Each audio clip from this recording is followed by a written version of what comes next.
Sekarang kita perhatikan awal mula dimulainya agama. Jadi kalau saya bahasakan awal mula dimulainya agama, ya di pikiran kita apa? Awal mula tentang penciptaannya manusia. Jadi ada perkataan dari orang-orang yang berilmu sebelumnya mengatakan bahwa awaluddin ma'rifatullah. Awalnya agama adalah ma'rifatullah, mengenal kepada Allah. Kalau yang saya sampaikan tadi, ya tidak boleh hanya mengenal kepada Allah, harus tiga, ya. Mengenal diri, mengenal Allah, dan tahu cara berserah diri.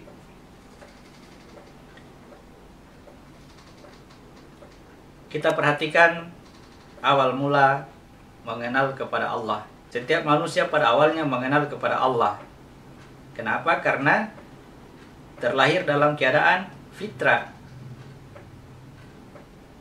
Ad-din, fitratullah alladzi fataran nas 'alaiha.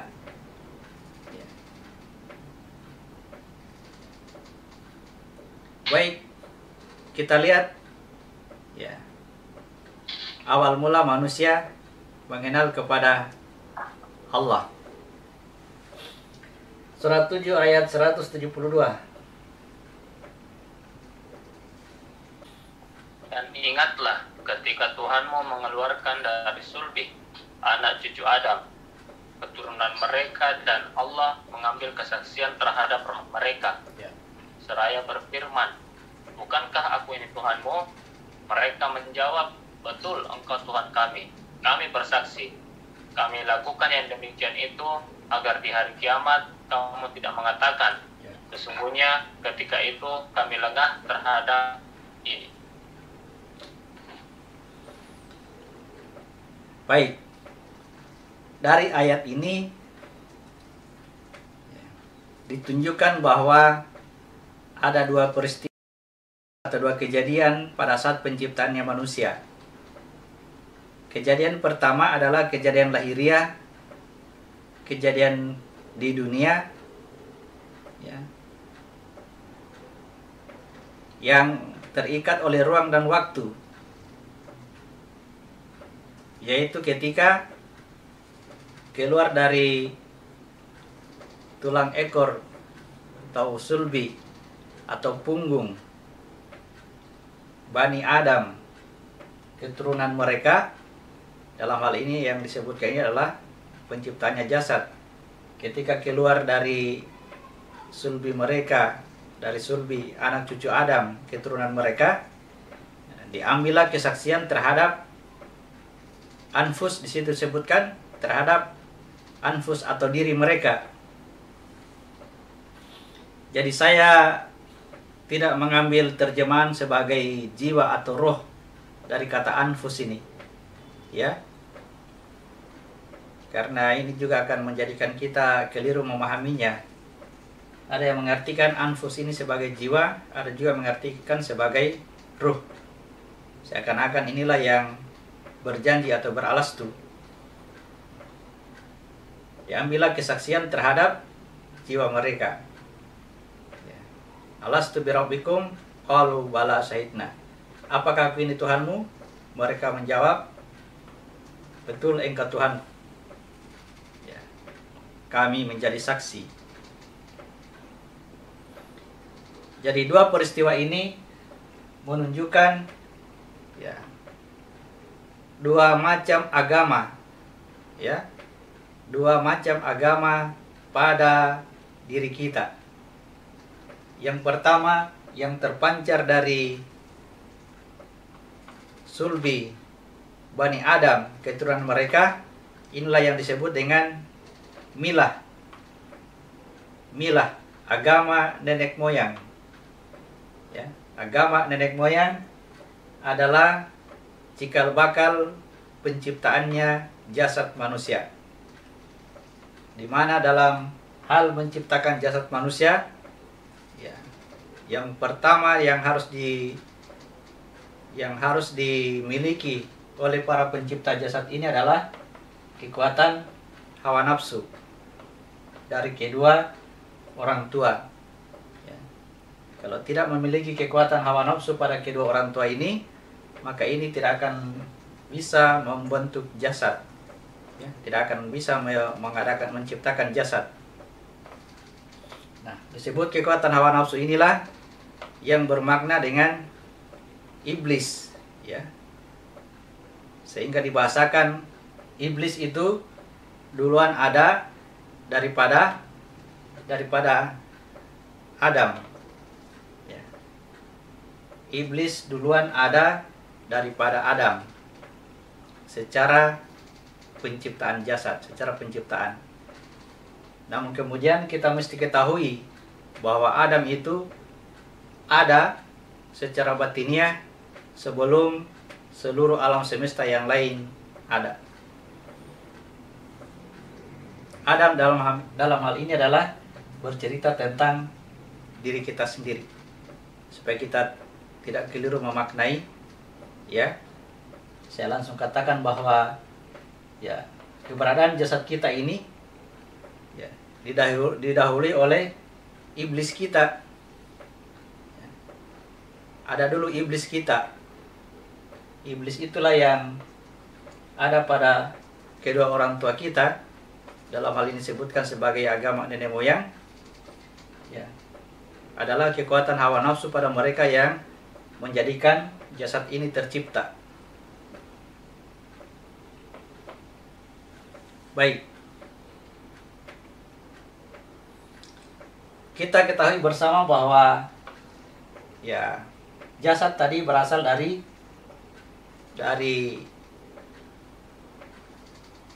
sulbi, keturunan anak Adam, atau dari orang tua kita, sebutlah seperti itu. Jasad ini berasal dari kedua orang tua kita.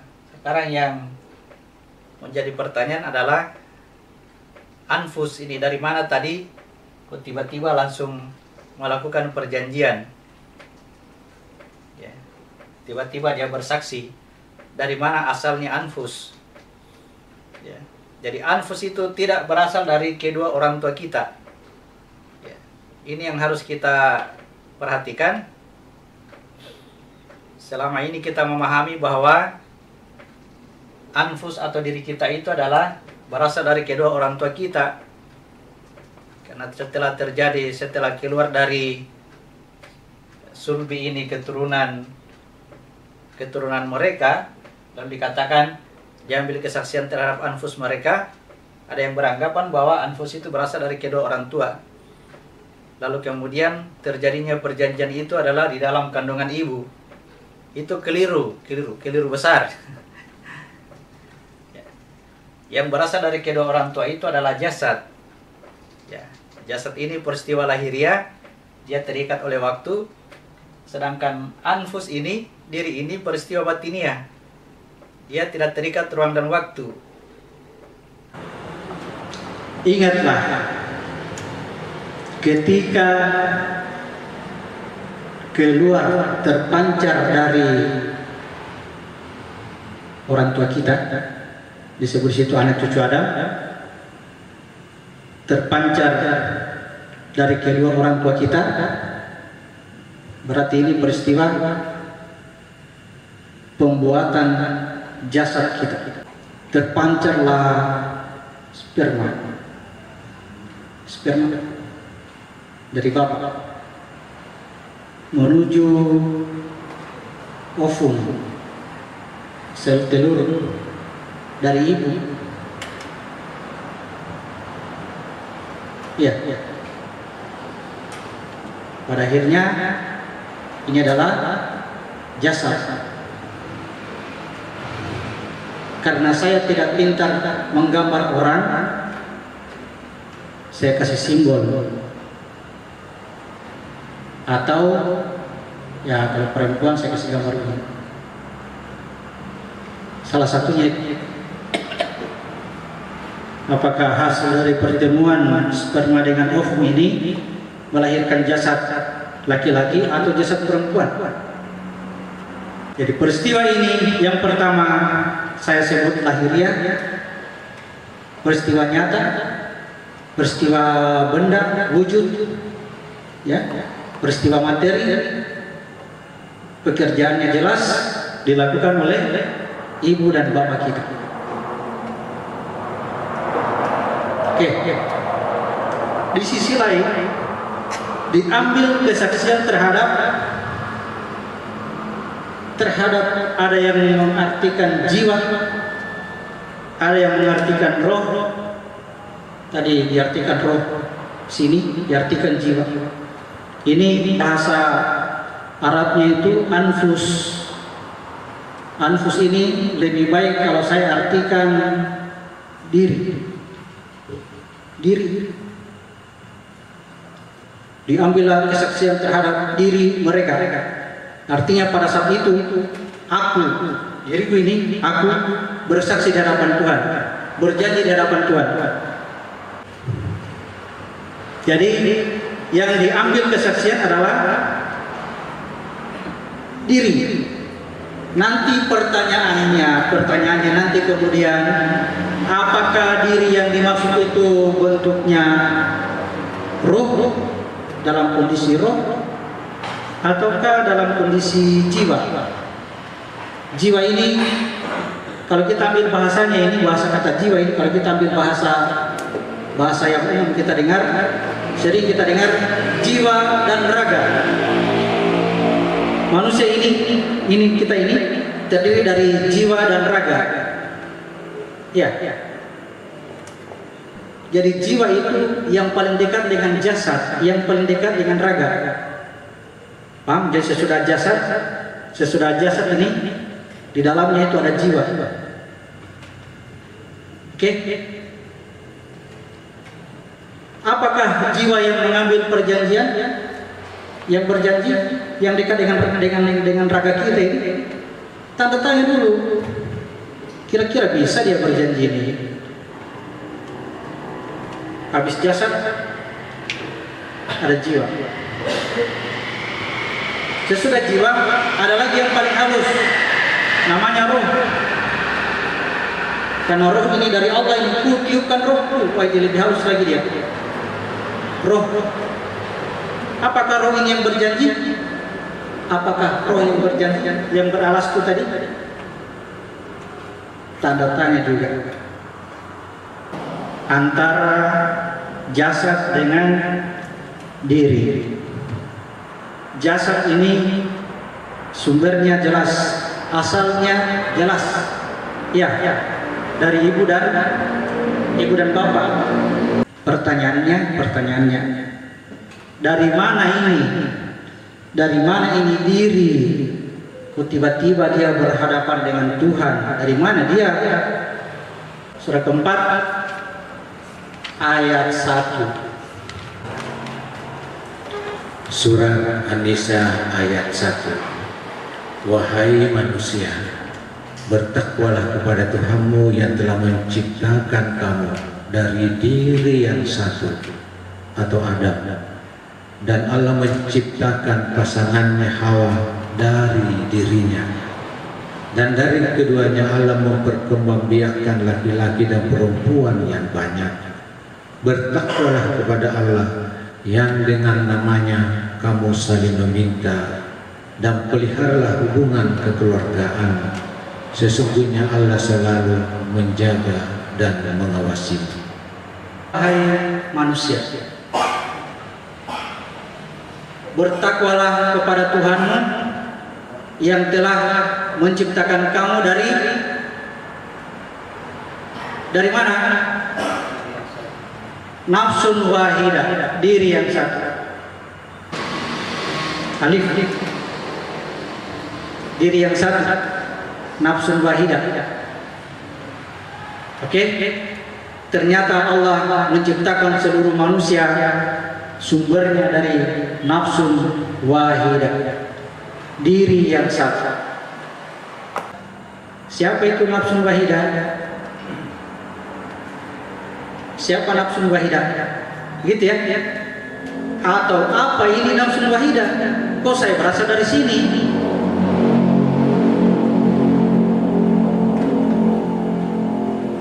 Sayang sekali di terjemahan tadi, di terjemahannya ada dalam kurung Adam.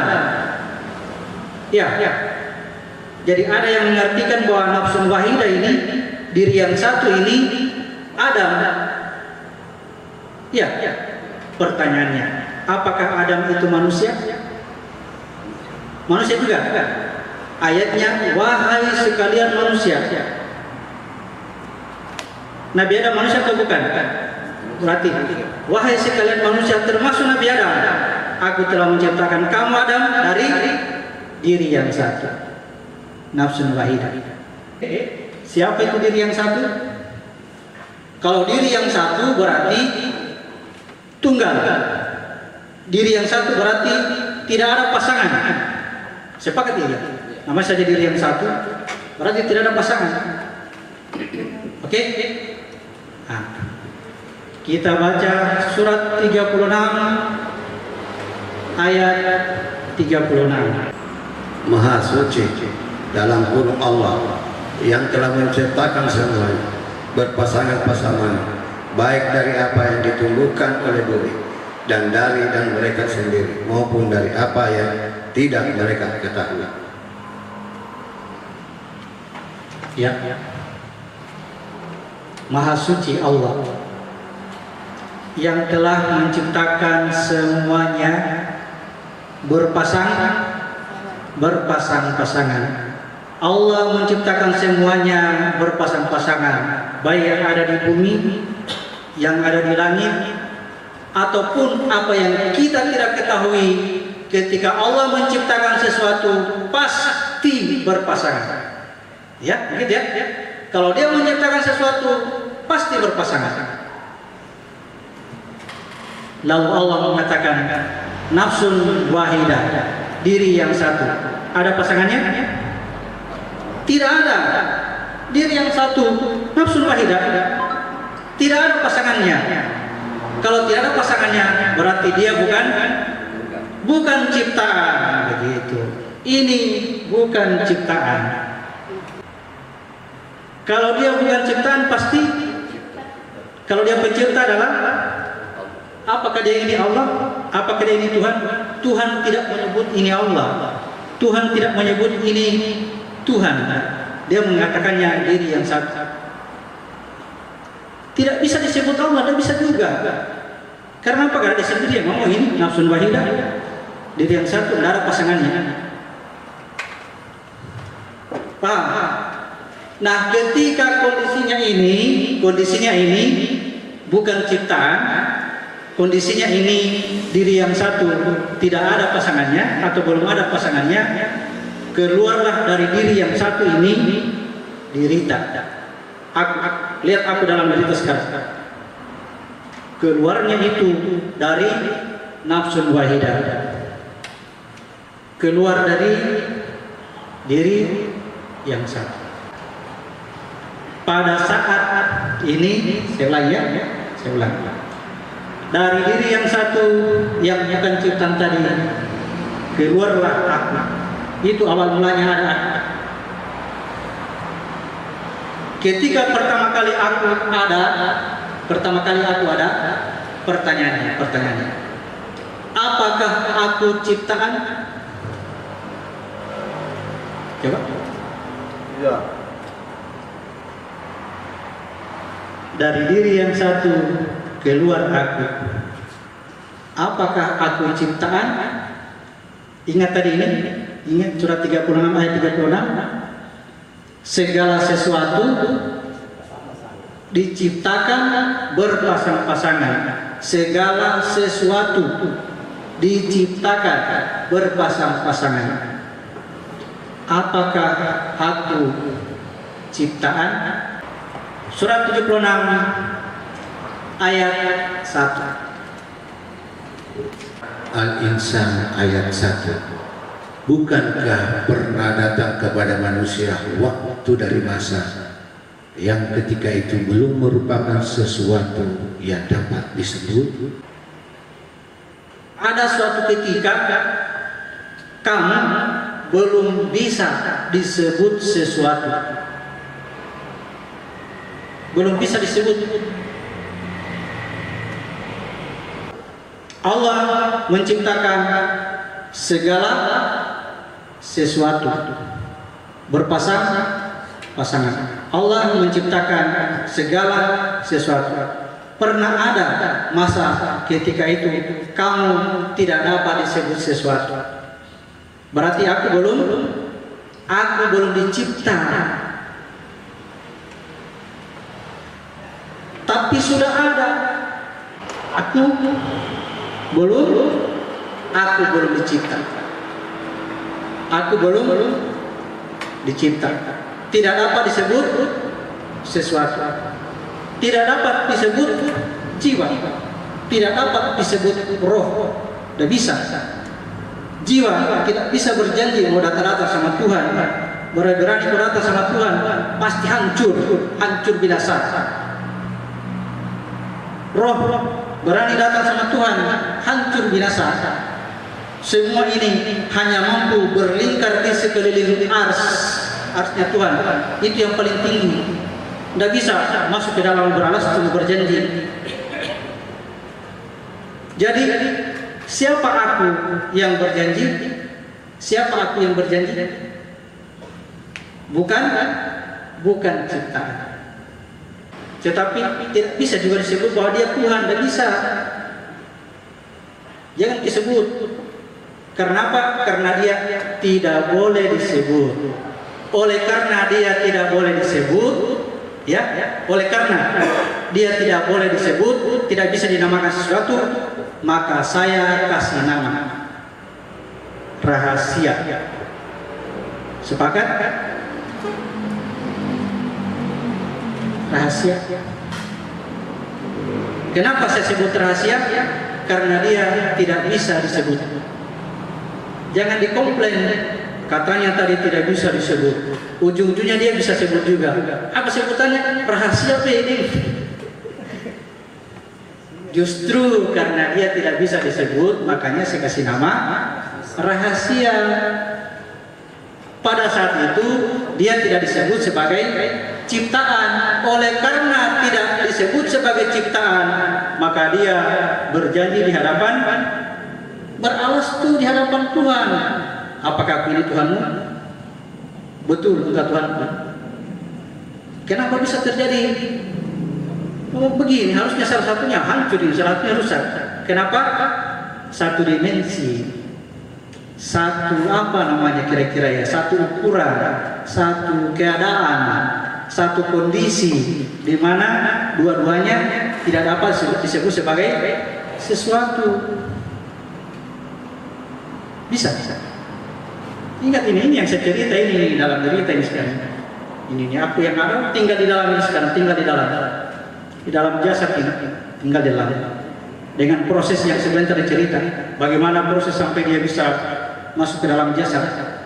Apakah dengan serta-merta ini aku yang tadi tidak dapat dikatakan sesuatu masuk ke sini, hancur ini kalau tidak melalui proses. Ini mau dimasuki oleh sesuatu yang bukan ciptaan. Sesuatu yang bukan ciptaan masuk ke dalam ciptaan, dia akan bisa rusak kalau tidak melalui proses yang sudah diatur oleh Allah. Namanya fitrah penciptaannya manusia, tidak pernah berubah. Itu terus, begitu terus cara Allah menciptakan manusia. Sejak manusia pertama sampai manusia terakhir nanti, rumusnya begini. Oke? Jadi sudah bisa terjawab. Kenapa bisa beralas tuh? Padi? Karena dia juga bukan ciptaan. Tapi lihat, ini diri yang satu tidak mau disebut Tuhan, tidak boleh disebut Tuhan. Ini tidak boleh disebut Tuhan.